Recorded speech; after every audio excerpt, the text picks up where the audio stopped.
बिस्मिल्लाहिर्रहमानिर्रहीम। अस्सलामुअलैकुम दोस्तों, मेरा नाम आसिफ खान और आप देख रहे हैं इंडियन मुस्लिम। गीदड़ की तरह 100 साल की जिंदगी जीने से बेहतर है कि मैं शेर की तरह एक दिन की जिंदगी जीऊं। ये अल्फाज थे उस शेर मैसूर के जिसने ताकतवर अंग्रेजों को घुटने टिकवा दिए थे। वो शेर मैसूर था हजरत टीपू सुल्तान। टीपू सुल्तान की बहादुरी, दानिशमंदी और ताकत की जितनी तारीफ की जाए उतनी कम है। वो टीपू सुल्तान ही था जिसने अपनी आखिरी सांस तक अंग्रेजों को भारत पर कब्जा करने से रोके रखा था। टीपू सुल्तान भारत के इतिहास का पहला स्वतंत्रता सेनानी था और दुनिया का सबसे पहला रॉकेट बनाने वाला इंसान था।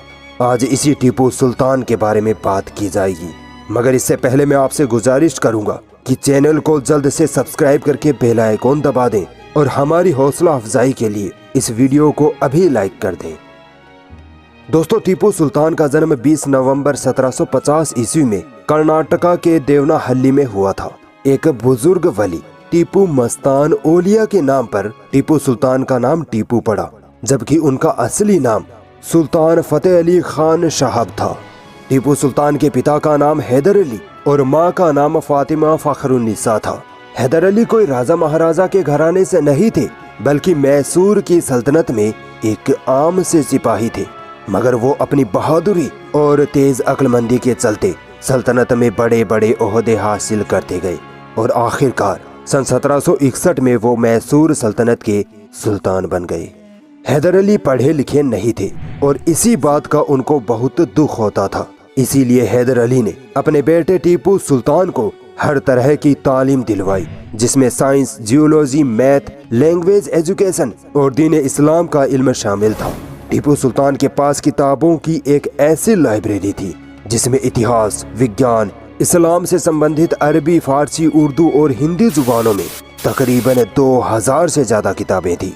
दोस्तों, टीपू सुल्तान के बारे में सब कुछ सही सही जानना है तो वीडियो को आखिर तक ध्यान से देखते रहना।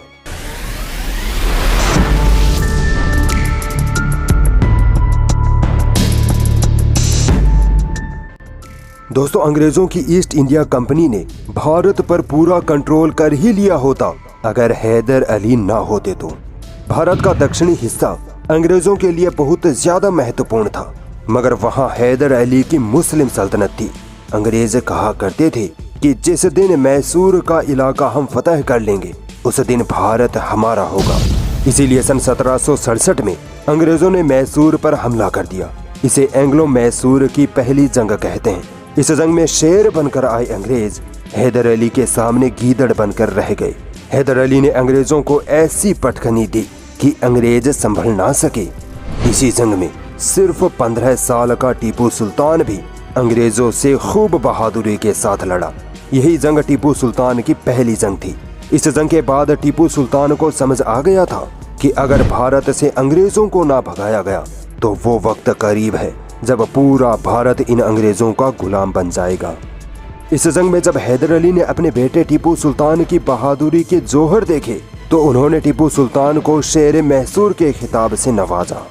टीपू सुल्तान को मैसूर का टाइगर भी कहा जाता है और इसके पीछे एक जबरदस्त सच्ची कहानी जुड़ी है।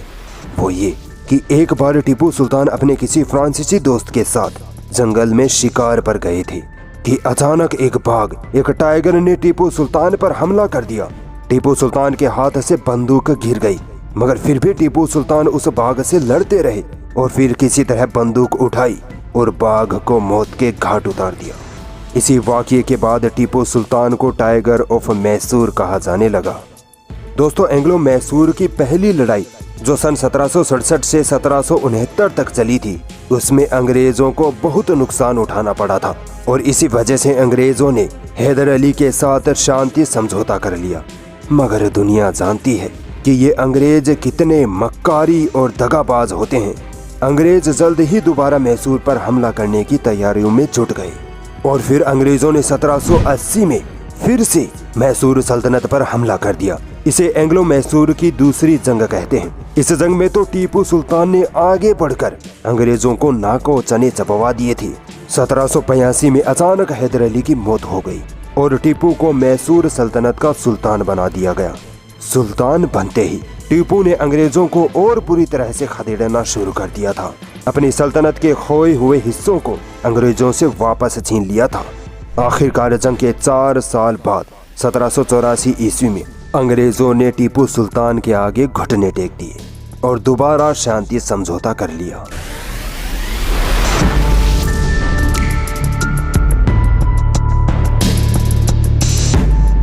टीपू सुल्तान की सल्तनत में उनकी रियाया बहुत खुश रहती थी, खासकर मैसूर के किसान। टीपू ने अपनी सल्तनत में विकास के बहुत काम कराए। सड़कें, गरीबों के लिए घर, मकान, राशन, रोजगार और किसानों को फसलों का अच्छा खासा मुआवजा मिलता था। कहा जाता है कि पूरे भारत की सारी सल्तनतें मिलकर जितना कमाती थी उससे ज्यादा तो सिर्फ मैसूर की सल्तनत की आमदनी थी।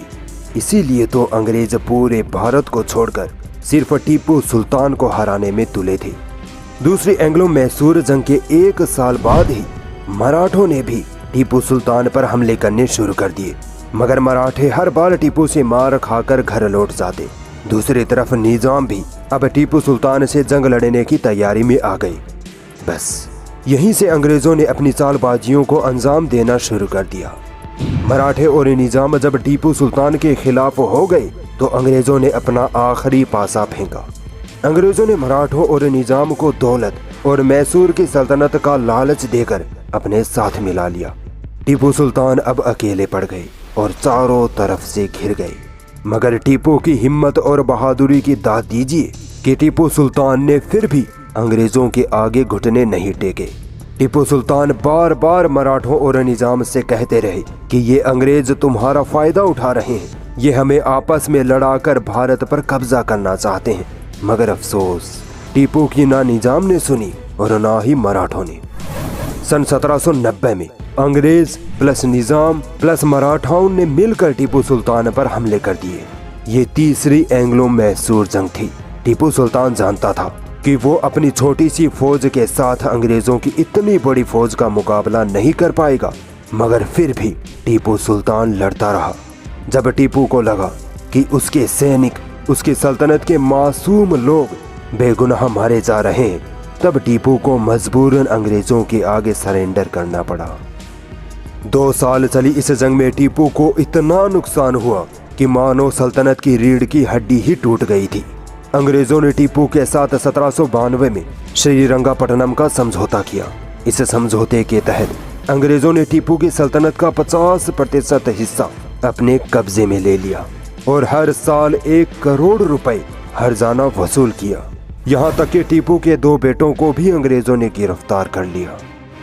अंग्रेजों का साथ देने वाले मराठों और निजाम को भी अंग्रेजों ने खूब दौलत और मैसूर सल्तनत के कुछ हिस्से देकर खुश कर दिया।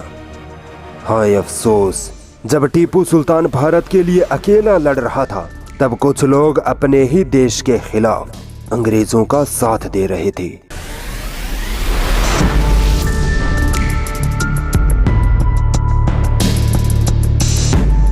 दोस्तों, इतिहास में मिसाइलों का इस्तेमाल सबसे पहले टीपू सुल्तान ने ही किया था। इसीलिए टीपू सुल्तान को दुनिया का पहला मिसाइल मैन कहा जाता है। टीपू सुल्तान किसी साइंटिस्ट से कम ना थे। उनकी इजाद करदा मिसाइलों ने अंग्रेजों के छक्के छुड़ा दिए थे। तीसरे एंग्लो मैसूर युद्ध के बाद टीपू सुल्तान की ताकत कुछ कमजोर हो गई थी। इसीलिए टीपू ने ज्यादा से ज्यादा मिसाइलें बनाना शुरू कर दिया। इतिहासकार बताते हैं कि टीपू की ये मिसाइलें दीपावली में जलाई जाने वाली रॉकेटों से थोड़ी ही बड़ी थी, मगर उस वक्त तक किसी ने ऐसा हथियार इजाद नहीं किया था जो हवा में इतनी तेजी से उड़कर दुश्मनों पर हमला कर दे। अंग्रेजों से अपनी हार का बदला लेने के लिए टीपू सुल्तान पल पल तड़पता रहा और हर रोज अंग्रेजों को भारत से खदेड़ने की कोशिश में लगा रहा, जबकि मराठे और निजाम अंग्रेजों की गोद में बैठे थे। अंग्रेज भारत पर अपना संपूर्ण राज चाहते थे, मगर अब भी टीपू उनके सामने सीना चौड़ा करके खड़ा था। इसीलिए अंग्रेजों ने एक बार फिर मैसूर पर हमला करने का प्लान बनाया। इस बार तो अंग्रेज और भी मजबूत हो गए थे। एक तो ये कि तीसरे एंग्लो मैसूर युद्ध के बाद टीपू की ताकत आधी रह गई थी, और दूसरा ये कि अंग्रेजों के साथ अब मराठा और निजाम भी थे।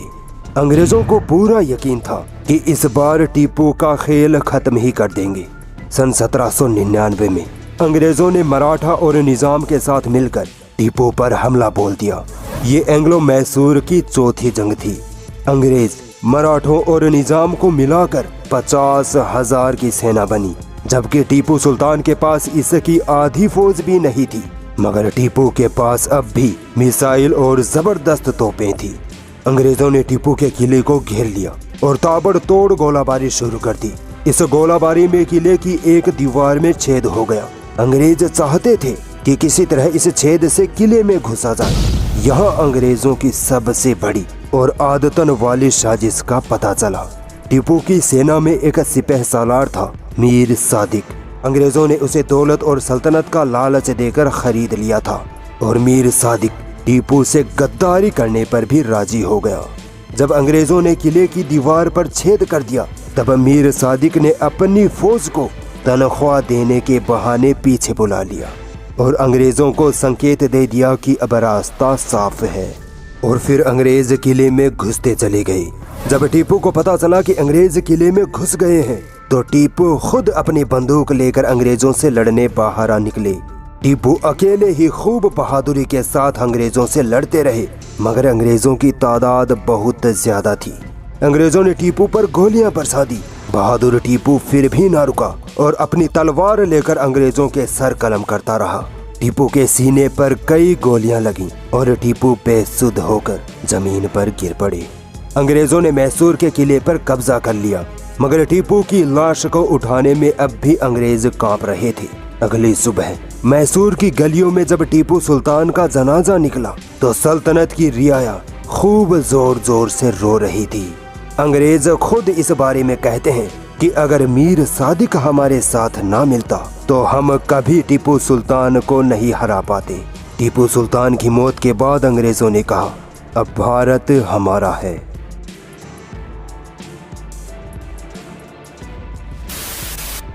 दोस्तों, अंग्रेजों के लालच और लूटमार से तो आप बखूबी वाकिफ हैं। जब अंग्रेजों ने टीपू सुल्तान को शहीद कर दिया, तो उनके महल से हर कीमती चीज चुरा ले गए। उनकी तलवार आज भी लंदन के म्यूजियम में सजी है। टीपू के वो मिसाइल भी अंग्रेज उठा ले गए, जिन पर रिसर्च करके अंग्रेज वैज्ञानिक आज की आधुनिक मिसाइलें बनाना सीख रहे हैं। ये तो छोड़ो, अंग्रेजों ने तो टीपू सुल्तान की अंगूठी तक को ना छोड़ा, वो भी चुरा ले गई। और फिर इन्हीं अंग्रेजों ने बाद में पूरे भारत को लूटा और हर कीमती चीज चुरा ले गए। टीपू के खिलाफ अंग्रेजों का साथ देने वाले मराठों और निजाम को भी अंग्रेजों ने बाद में अपनी साजिश का शिकार बनाकर खत्म कर दिया। दोस्तों, हिंदुओं पर जितना टीपू सुल्तान मेहरबान थे, उतना तो शायद खुद हिंदू राजा भी ना थे। टीपू की सल्तनत में हिंदुओं को खूब जागीरें मिली। उनके मंदिरों को जमीनें, दान, सुरक्षा सब टीपू के जरिए मुहैया कराई जाती थी। टीपू हिंदू मंदिरों को नियमित तौर पर दान दिया करते थे और मंदिरों के पुजारियों का सम्मान किया करते थे। मगर आज के झूठे देशभक्तों को कौन समझाए? उनके दिमाग में तो अब गोबर भरा पड़ा है। अब कोई सही इतिहास उनके दिमाग में नहीं जाने वाला। ये अब कितने भी मुस्लिम बादशाहों से चलें, हमें कोई फर्क नहीं पड़ता, बल्कि हम तो इनकी और ज्यादा जलाएंगे। दोस्तों, अंग्रेजों की हमेशा से डिवाइड एंड रूल यानी बांटो और राज करो वाली नीति रही है। इसीलिए अंग्रेज जेम्स मिल ने भारतीय इतिहास को 3 युगों में बांटा। एक हिंदू युग, दूसरा मुस्लिम युग और तीसरा ब्रिटिश युग। अंग्रेजों ने जानबूझकर अपने युग को ईसाई युग नहीं कहकर ब्रिटिश युग कहा, क्योंकि उनको हिंदू और मुसलमानों को इतिहास के पीछे आपस में लड़वाना था और इस काम में अंग्रेज खूब कामयाब भी हुए।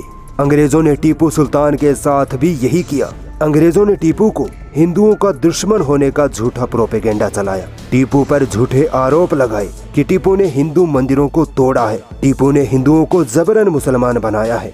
अंग्रेजों ने टीपू को इसलिए बदनाम किया ताकि हिंदू जनता और कई हिंदू राजा टीपू के समर्थन में न आए, बल्कि अंग्रेजों का साथ दे। हुआ भी यही। जब अंग्रेजों ने टीपू के साथ जंग की, तो कोई भी हिंदू राजा टीपू की मदद करने न आया, बल्कि हिंदू राजाओं ने अंग्रेजों का ही साथ दिया। याद रखो, आज जो लोग मुसलमानों को गद्दार और अपने आप को देशभक्त कहते हैं, आने वाले इतिहास में उनके बारे में ये जरूर लिखा जाएगा कि इन लोगों ने झूठ, मक्कारी, चालबाजी और अफवाहों के दम पर अपना मकसद हासिल करने की कोशिश की। आने वाला वक्त इन पर जरूर थूकेगा।